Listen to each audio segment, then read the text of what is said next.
When introducing Pepsi Cola, once known as Brad's Drink, as their first product back in 1888, an exhilarating, invigorating, and AIDS suggestion was the original slogan advertised for upcoming beverage.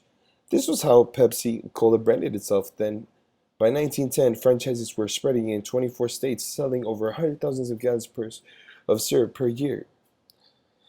Caleb Brady was the creator of Pepsi and advertised Pepsi through newspapers since he named the company Pepsi Cola. Targeting the right demographic has always been delicate business for brands. Jingles and logos come and go. Pepsi makes sure that the advertisements reflect to the target audience's interests and nostalgia. In 1934, Pepsi began selling a 12-ounce bottle for 5 cents, the same price charged by competitors for 6 ounces. Then in 1939, advertising in the form of a cartoon strip called Pepsi and Pete.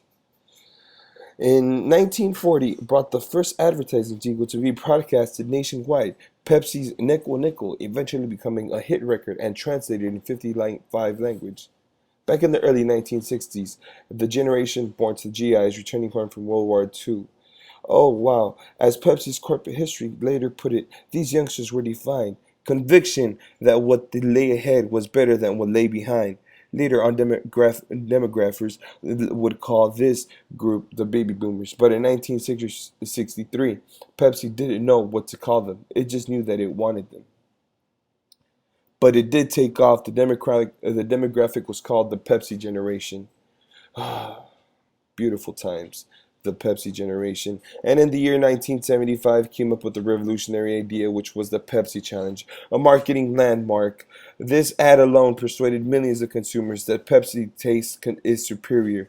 The Pepsi Challenge campaign simply that made that reality into advertising with film taste tests between Pepsi and Coke. The campaign made marketing history and helped Pepsi gain market share as well.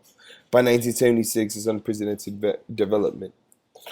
By the times the 1980s dawned, Pepsi was clearly the number one brand in take-home sales, according to the Pepsi Legacy book.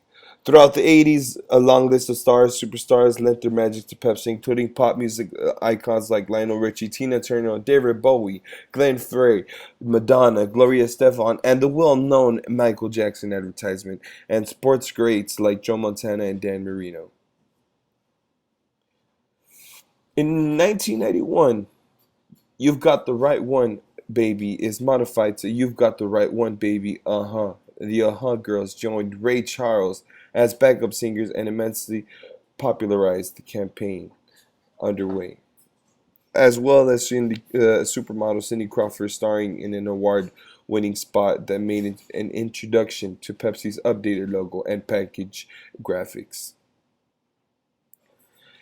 In the 2000s, was still using the biggest stars to promote their soft drink. They ran a huge campaign with Britney Spears and it kept it going at the latest pop stars like Jessica Simpson, Christina Aguilera, Beyonce. Then in 2008, they changed their logo and started to rebrand their product internationally and still using famous artists and comedy to advertise their product.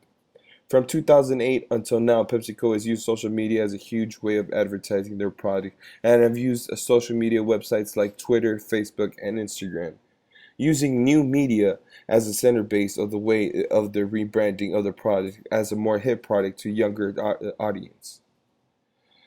They use Twitter, they use Facebook, they use Instagram, especially Twitter. And on this slogan, they have "Live for Now" with a hashtag, which is nowadays considered a trend or a zeitgeist, as most call it.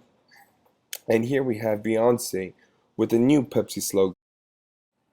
And this is Pepsi's history. Thank you for watching.